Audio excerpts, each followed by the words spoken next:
यहाँ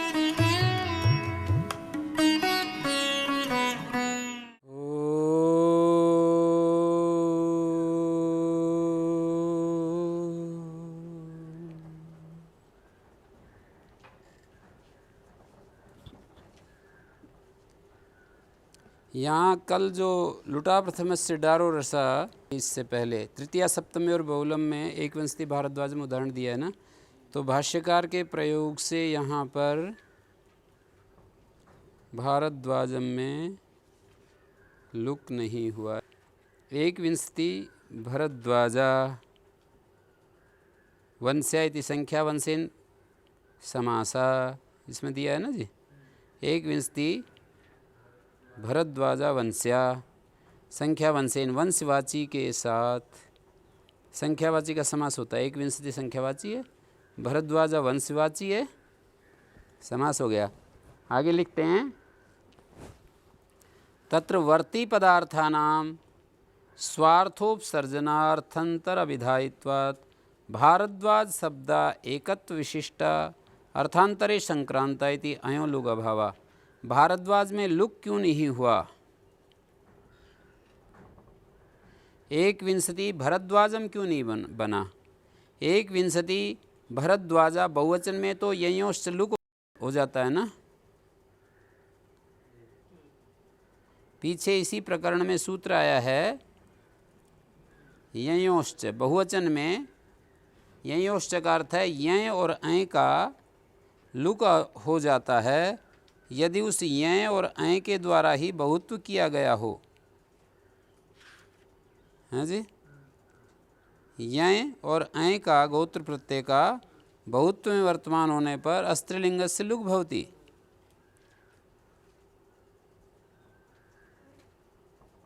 बहुषु तेनिवा स्त्रियां गोत्रेति अनुवर्तते। गोत्र में जो यय और ऐ प्रत्यय आया है बहुत्व में वर्तमान है, स्त्रीलिंग है और उसी के द्वारा बहुत्व किया गया है, प्रत्यय के द्वारा ही, प्रत्यय के द्वारा बहुत्व किया गया है तो लुक हो जाता है। तो ययोश्च जैसे यहाँ लुक प्राप्त है ना।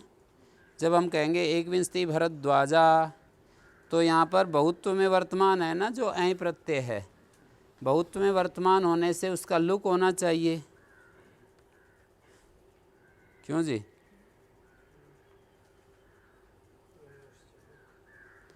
तो हरदत्त मिश्र ये कह रहा है नीचे भाष्यकार प्रयोगा तत्र लुक अभावा। भाष्यकार ने प्रयोग किया ऐसा ही, एक विंशति भारद्वाजम प्रयोग किया है तो यहाँ इस प्रयोग से लुक का अभाव हो रहा है। ययोश्च जैसे जो लुक प्राप्त है,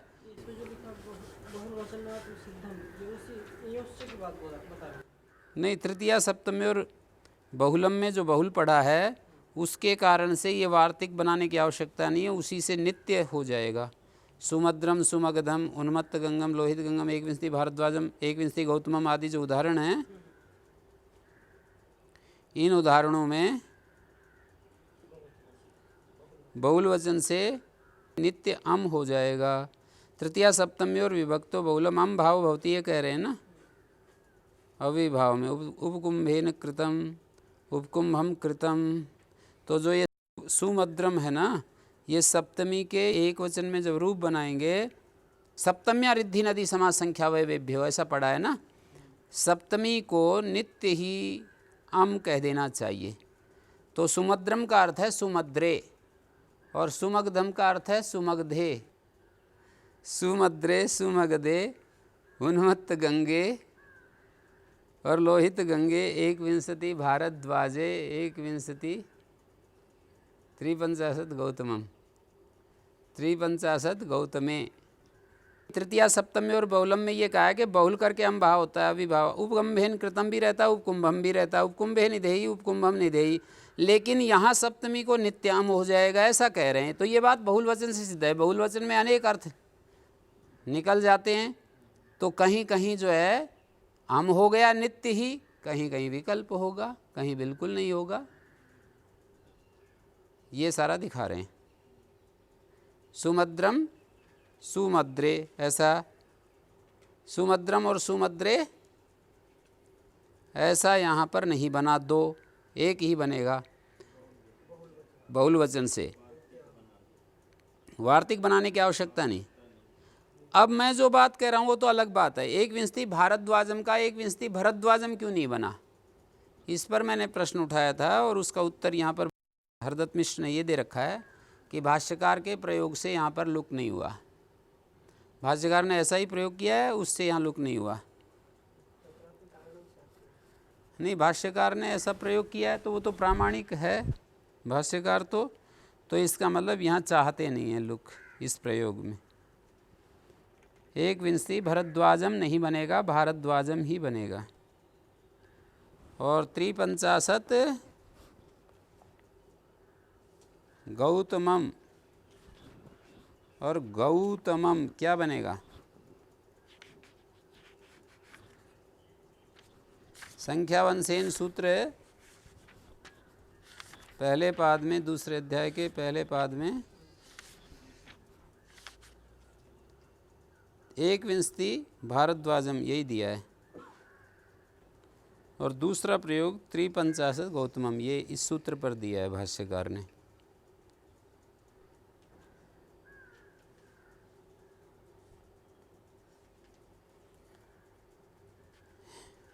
पद्मनिकार ने यहाँ एक बात उठाई कि वर्ती पदार्थानाम स्वार्थोपसर्जन अर्थांतर अभिधायित्वाद। वर्ती पदार्थ जो हैं स्वार्थोपसर्जन अर्थांतर के अभिधायी होने से भारद्वाज जो शब्द है एकत्व विशिष्ट अर्थांतरे संक्रांता, एकत्व विशिष्ट अर्थांतर में संक्रांत हो गया, इसलिए लुक का अभाव हो गया, ऐसा कुछ लोग कहते हैं। और स्वयं हरदत्त मिश्र कहता है नेति वयम, हम तो इसको नहीं मानते हैं। गर्गाणाम कुलम गर्ग कुलम इत्यादि भी प्रसंगात, यहाँ पर भी लुक नहीं हो पाएगा। ययोश्च सूत्र आपको पता है ना, बहुवचन में लुक करता है, एक वचन द्विवचन में लुक नहीं करता है। गार्ग्या गार्ग्यो गर्गा बनता है। तो कहते हैं गर्गाणाम कुलम गर्ग कुलम, यहाँ पर भी एकत्व विशिष्ट अर्थांतर में संक्रांत हो गया है। वर्ती पदार्थानाम, जो वर्ती पदार्थ थे वो स्वार्थ उपसर्जन अर्थांतर अभिधायी हो जाते हैं। स्वार्थ जिनमें उपसर्जन है और जो कोई एक नया जो अर्थ है, मतलब समास का जो अर्थ है वो प्रधान हो जाता है। स्वार्थ उपसर्जन अर्थांतर अभिधायित्वात् भारद्वाज शब्द एकत्व विशिष्ट अर्थांतरे संक्रांत। भारद्वाज जो शब्द है वो एकत्व विशिष्ट अर्थांतर में संक्रमण कर गया, इसलिए लुक नहीं हुआ, क्योंकि अब बहुवचन में नहीं है ये शब्द। समास होने पर जो वर्ती पदार्थ बहुत्व में था वो अब एकत्व में संक्रांत हो गया।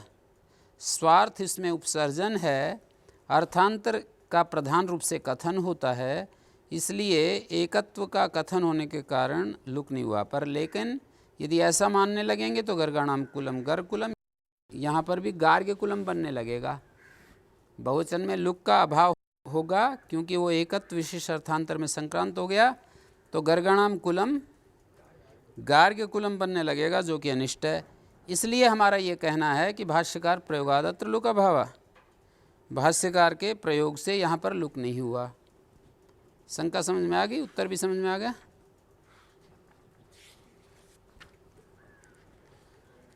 अधिकारो एवं प्रत्यय सूत्र अधिकार है। प्रत्यय शब्द संज्ञात्वेन अधिक्रियते। प्रत्यय शब्द जो है वो संज्ञा रूप से अधिकृत किया जाता है। पंचम अध्याय परिसमाप्ते यानित ऊर्ध्वम अनुक्रमिष्यामा प्रत्यय संज्ञास्ते विदितव्या। प्रकृति उपपद उपाधि विकार आगमान वर्जयित्वा।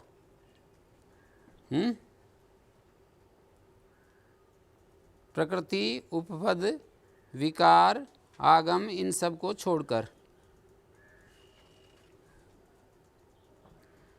प्रकृति उपपद उपाधि और विकार ये सारे जो हैं सन आदि की उत्पत्ति में निमित्त रूप से इनका उपादान किया है, तो ये परार्थ हैं। निमित्त जो होता है वो दूसरे के लिए होता है, कार्य के लिए होता है। तो प्रकृत्यादि नाम सनादि उत्पत्तो निमित्तत्वेन उपादानात् पारार्थ्यात् स्वसंस्कारं प्रति प्रयोजकत्व अभाव। अपने संस्कार के प्रति इसका प्रयोजकत्व का अभाव है, माने ये प्रत्यय संज्ञक नहीं होगा। या पीठे से देवदत्ता पीठ से देवदत्त संज्ञा न भवति। जो पीठ पर है वो देवदत्त है, पीठ होती है ना, कुछ चौकी वगैरह पर बैठा है, उसको देवदत्त बताते हैं। तो चौकी को देवदत्त नहीं कहते। निमित्त जो है वो परार्थ होता है, तो परार्थ होने से उसको जिसके लिए है उस नाम से इसको नहीं पुकारते। जैसे या पीठे से देवदत्ता, पीठ पर जो देवदत्त है, पीठ को उस नाम से नहीं पुकारेंगे। तो प्रकृति, उपपद, उपाधि, विकार, आगम, 5 हैं ये। इनको छोड़ करके प्रत्यय संज्ञा होगी, क्योंकि ये निमित्त बनेंगे।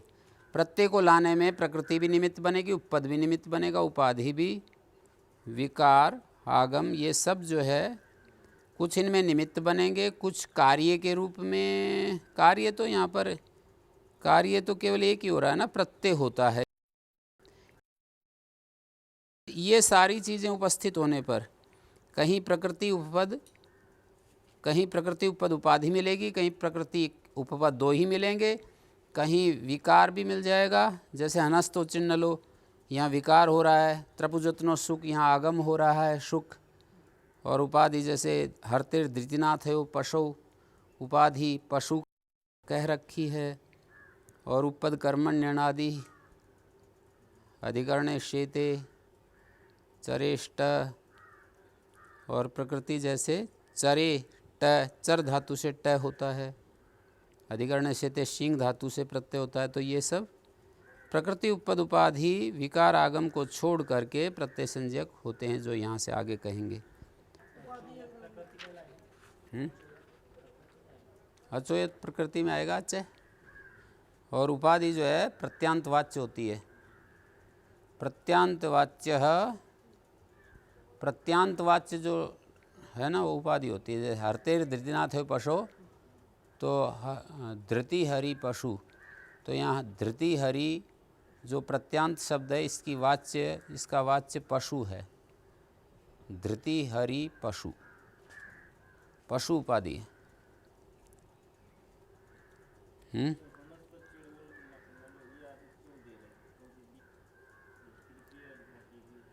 न्याय प्राप्त जो बात है, उसी को, न्याय प्राप्त बात को ही इन्होंने स्पष्टता से कह दिया कि इनकी नहीं होनी चाहिए, उसी को स्पष्टता से कह दिया।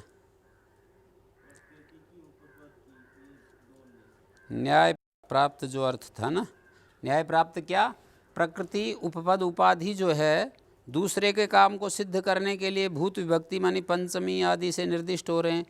तो पंचम आदि विभक्त्यम शब्द रूपम संज्ञा संजी संबंधम प्रतिपत्तुम अयोग्यम।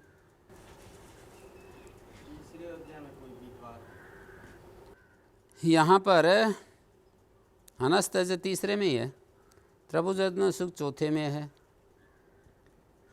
न्याय प्राप्त जो अर्थ था ना, उसी को शब्दों में कह दिया कि प्रकृति उपपद उपाधि विकारागम को छोड़ करके प्रत्यय संज्ञा होगी।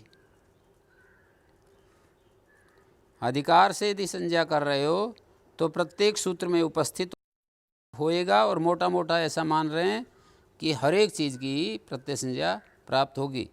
जैसे प्रकृति की भी, उपपद की भी, उपाधि विकार आगम सब की पाएगी। हरते धृतिनाथ पशु में पशु की भी प्रत्यय संज्ञा पाएगी, हरते प्रकृति की पाएगी, धृतिनाथ उपपद की पाएगी, हनस तय विकार त्रपुजन शुक आगम।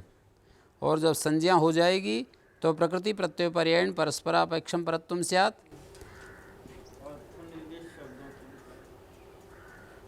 हाँ जी,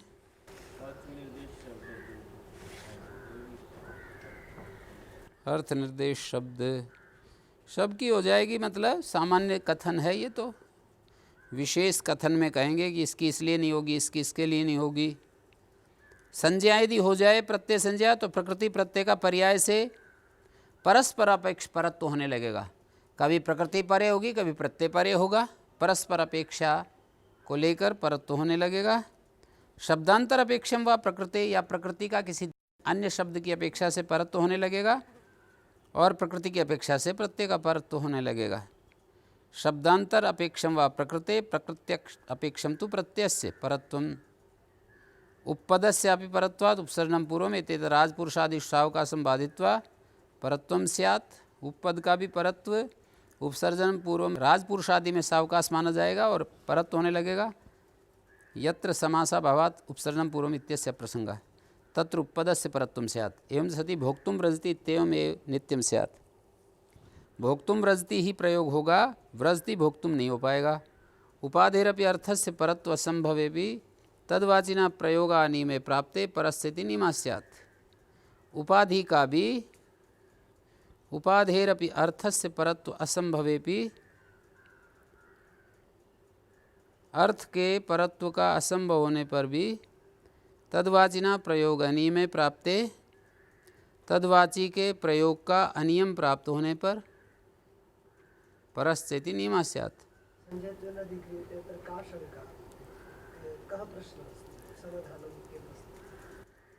संज्ञा रूप से अधिकार कर रहे हैं प्रत्यय को, इनको छोड़कर इनकी प्रत्यय संज्ञा नहीं होगी। प्रकृति उपपद उपाधि विकार आगम की प्रत्यय संज्ञा नहीं होगी। यदि हो जाए तो वही मैं थोड़ी देर से बताने लग रहा हूँ, होने लगेगा तो ऐसे ऐसे होगा। उपाधि जैसे पशु उपाधि है तो उपाधि, और उपपद है जैसे भोक्तुम व्रजति, क्रियार्थ क्रिया उपपद हो तो तुमन हो जाता है, तो व्रजति क्रियार्थ क्रिया उपपद है, तो इसकी यदि उपपद की प्रत्यय संज्ञा हो जाए तो प्रत्यापरश्च व्रजति भोक्तुम कभी भी नहीं बनेगा, भोक्तुम व्रजति बनेगा। प्रत्यय संज्ञा जिसकी है वो परश्च नियम भी लगेगा तो भोक्तुम व्रजति ही होगा, व्रजति भोक्तुम नहीं लगेगा। उपाधिरपि अर्थस्य परत्व असंभव तद्वाचना प्रयोगा नियम प्राप्ते परस्थिति नियमा स्यात्। उपाधि जो है अर्थ का परत्व असंभव पर भी तद्वाची जो अर्थ का वाचक शब्द है प्रयोग नियम प्राप्ते परस्थिति नियमा स्यात्। आदुदात्तम चेथाधम स्वरांतरम बाधित्वा स्यात्। अंग संज्ञा तो विधान प्रतिबद्धा न च प्रकृत्यादय कुतश्चित् विधीयन्ते इति न सा प्रकृत्यादिषु परता पूर्व से प्राप्नोति। अंग संज्ञा विधान से जुड़ी हुई है तो प्रकृत्यादि किसी से विधान नहीं किए जा रहे हैं। न सा प्रकृत्यादिषु परता पूर्व से प्राप्नोति, प्रकृत्यादि के पर रहते पूर्व की अंग संज्ञा नहीं पाएगी। ननु च प्रत्योगम अवस्थाने पे वाक्य भेद प्रसंगात प्रकृत्यादि अंग संज्ञा न भविष्यति। तथा हर्तेर्धृतांशो कर्मणो उपपदयो पशो कर्तृ इन प्रत्यो भवति एकम वाक्यम ते च हरत्यादय प्रत्यय संज्ञा इति द्वितीयम संभवति एक वाक्यत्व वाक्य भेदस्तु नेष्यते। ये सारी बातें सनादि नाम असताम संज्ञा अनुपपत्ते वाक्य भेदेन संज्ञा विधेय। सनादि नाम असताम संज्ञा अनुपपत्ते असताम सनादि नाम संज्ञा अनुपपत्ते। अविद्यमान जो सनादि है उसकी संज्ञा अनुपन्न होने से वाक्य भेद से ही संज्ञा करनी पड़ेगी। तथा सनादि नाम एकेन वाक्यन विधिर अपरेण संज्ञा विधि। तो दो वाक्य बनाने पड़ेंगे, एक वाक्य से तो विधि होगी, दूसरे से संज्ञा होगी। सनादि जब हमारे पास है ही नहीं तो उसका प्रत्यय नाम कैसे रखेंगे? तो एक वाक्य से तो विधान करेंगे कि सन होता है और उसका नाम प्रत्यय होता है। हाँ? एवं प्रकृत्यादि नाम प्राप्त हुई तत्राह प्रकृति उपपद उपाधि। दो वाक्य तो बनाने ही पड़ेंगे हमारे को। कैसे कैसे? कि ये होता है और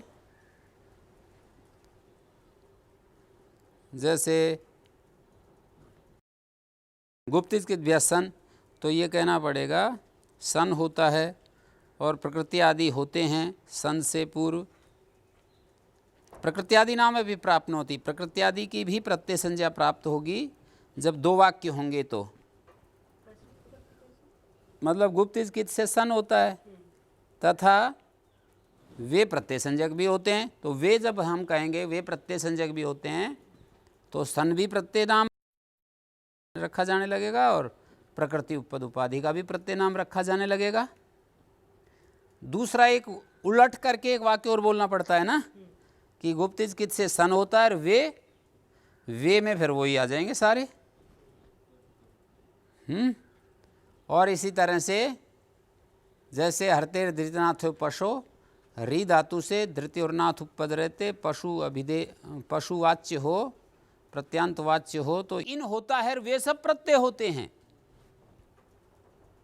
मतलब इन जो है नाम पहले विधान होने के बाद रखे जाएगा ना, ऐसे तो कह नहीं सकते ना कि जो है मतलब इन प्रत्यय होता है, विद्यमान का इन नाम कैसे रखें। एक वाक्य में विधि होगी, दूसरे से नाम रखा जाएगा, और वो नाम फिर दूसरे वाक्य से जब रखेंगे तो फिर वो सब का ही होने लगेगा। जो भी उसके सामने आएगा, आगम, आदेश, प्रत्यय, प्रकृति, उपाधि, जो भी आएगा ना, जहाँ पर ये दो वाक्य बनेंगे, मतलब ये हेतु दिया जा रहा है, सनादिनाम असताम संज्ञानुपत्ति वाक्य भेदेन, मतलब दो वाक्य बनेंगे ना। हरते दृष्टान्तो पशु, कर्म उपद रहते, पशु कर्ता में इन प्रत्यय होता है एक वाक्य, इन होता है, तेज हरत्यादय प्रत्यय संजय का दूसरा। सनादिनाम असताम संज्ञानुपत्ति वाक्य भेदेन संज्ञा विधेया, पतंजलि पढ़ करके मैं सुना रहा हूँ। ततश्च सनादिनाम एकेन वाक्येन विधि अपरेण संज्ञा विधि एवं प्रकृत्यादिनाम प्राप्नोति। अयम अभिप्राय प्रकृत्यादिनाम सनादि उत्पत्तो निमित्तत्वेन उपादानात् पारार्थ्यात् स्वसंस्कारं प्रति प्रयोजकत्व भावः। या पीठे से देवदत्त यदि देवदत्तस्य पीड़ा देव संज्ञान भवति। ये अभिप्राय इसका आखिरी में कह रहे हैं, प्रकृति आदि की सनादि की उत्पत्ति में निमित्त रूप से माना गया है कि इस प्रकृति से ये प्रत्यय होता है। गुप्तिजकित प्रकृति से सन होता है, गुप्तिजकित को निमित्त बना दिया गया है, तो परार्थ हो गया, ये दूसरे के लिए हो गया। ये मतलब सन को लाने में निमित्त बन रहा है। गुप्तिजकित आदि परार्थ होने से अब स्वसंस्कारम प्रति प्रयोजकत्व भाव। स्वसंस्कार का मतलब है इसको गुप्तिजकित को हम ये नाम नहीं दे सकते। जो प्रत्यय नाम सन को मिला है वो नाम गुप्तिजकित को नहीं। स्वसंस्कारम प्रति प्रयोजकत्व भाव, अपना ही संस्कार करने में प्रयोजकत्व का भाव रहेगा। ये सारी बातें कही। कर्तव्यम करणीयम प्रत्यय प्रदेशा प्रत्यलोपे प्रत्यय लक्षणम। परश्च अयमपि अधिकार योगे योगे उपतिष्ठते परिभाषा। या तो इसको अधिकार मानो या परिभाषा मानो। परश्च स भवति धातुर्वा प्रातिपदिकाद्वा या प्रत्यय संज्ञा। अधिकार है प्रत्येक सूत्र में उपस्थित जाता है। परिभाषा भी इसको कह सकते हो। परश्च स भवति धातुर्वा प्रातिपदिकाद्वा या प्रत्यय संज्ञा। धातु या प्रातिपदिक से जो विहित है, परश्च स भवति, वह परे होता है जो धातु और प्रातिपदिक से जिसका नाम प्रत्यय रखा गया है। धातुर्वा प्रातिपदिकाद्वा या प्रत्यय संज्ञा। परश्च स भवति, इस वाक्य से ईहस्थाया एवस्या परिभाषाया प्रत्यय विदो सर्वत्र व्यापारो दर्शिता। लिंगवती चेयम परिभाषा प्रत्यय संज्ञा च लिंगम। प्रत्यय संज्ञा के आधार पर लिंगवती परिभाषा भवति, लिंग वाली होती है। यहाँ पर क्या लिंग है? प्रत्यय लिंग। प्रत्यय जिसका नाम है वो परे होता है। तो ईहस्था या एवस्या परिभाषा है, यहाँ पर रहती हुई ये परिभाषा प्रत्यय विधि में अपना व्यापार पहुँचाएगी, अपना काम करेगी। ये जो धातुर व प्रातिपदिकाद्वा या प्रत्यय संज्ञा, परश्च स भवति धातुर व प्रातिपदिकाद्वा या प्रत्यय संज्ञा, जो प्रत्यय संज्ञा वाला है वो धातु या प्रातिपदिक से परे होता है। प्रत्यय संज्ञा वाला बहुव्रीहि समास। धातु माने यहाँ पर क्रियावाची का उपलक्षण है। जो तिङन्त हैं वो भी धातु से गृहीत हो जाएंगे, और ज्ञन्त और आबंत भी गृहीत हो जाएंगे प्रातिपदिक से। ज्ञन्त और आबंत से भी प्रत्यय होते हैं, धातु से भी प्रत्यय होते हैं, और तिङन्त से भी प्रत्यय होते हैं। कितने प्रकार की प्रकृतियाँ कुल मिलाकर हैं? प्रत्यय करने के लिए क्या क्या प्रकृतियाँ हैं? धातु, प्रातिपदिक, तिङन्त, ज्ञन्त और आबंत।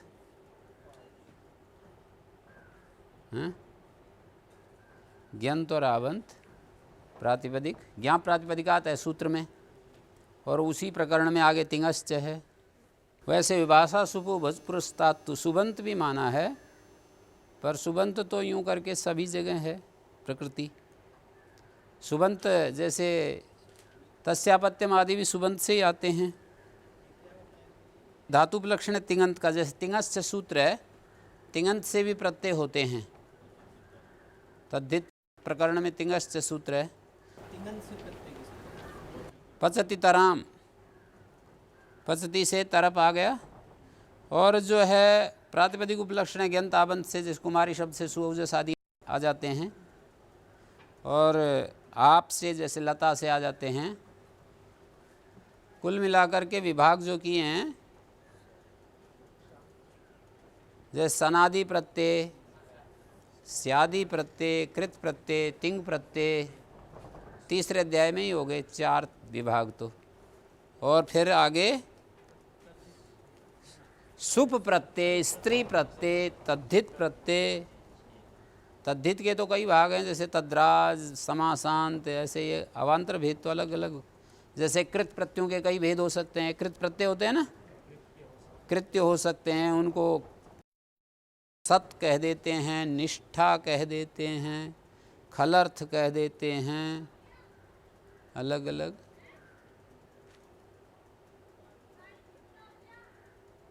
ठीक है।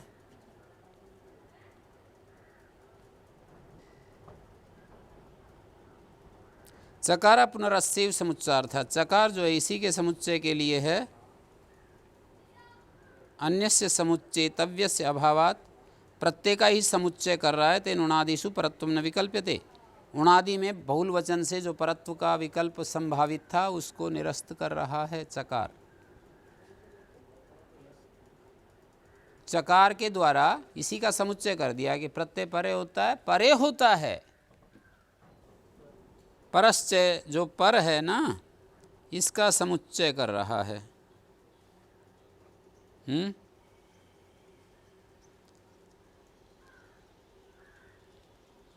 प्रत्याविधीयन्ते, ये प्रत्याविधीयन्ते ते परा एव भवन्ति। इस तरह से दूसरा एक वाक्य चकार के द्वारा बन रहा है। उणादि में भी परत्व के विकल्प की संभावना नहीं है। आद्युदात्तश्च, ये भी अधिकार है या परिभाषा है। आद्युदात्तश्च सेवति या प्रत्यय संज्ञा, यहाँ भी प्रत्यय संज्ञा लिंग आद्युदात्त कार्य करेगा। अनियत स्वर प्रत्यय प्रसंगे अनेकाक्षु च प्रत्ययेषु देशस्य अनिमे सति वचनमिदम् आदेरुदात्तार्थम्।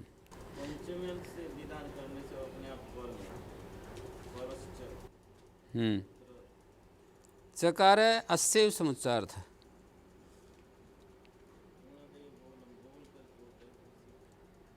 बहुल करके जो पूर्व भी आ सकते थे उनको भी हटा दिया परश्च वचन से। ठीक है।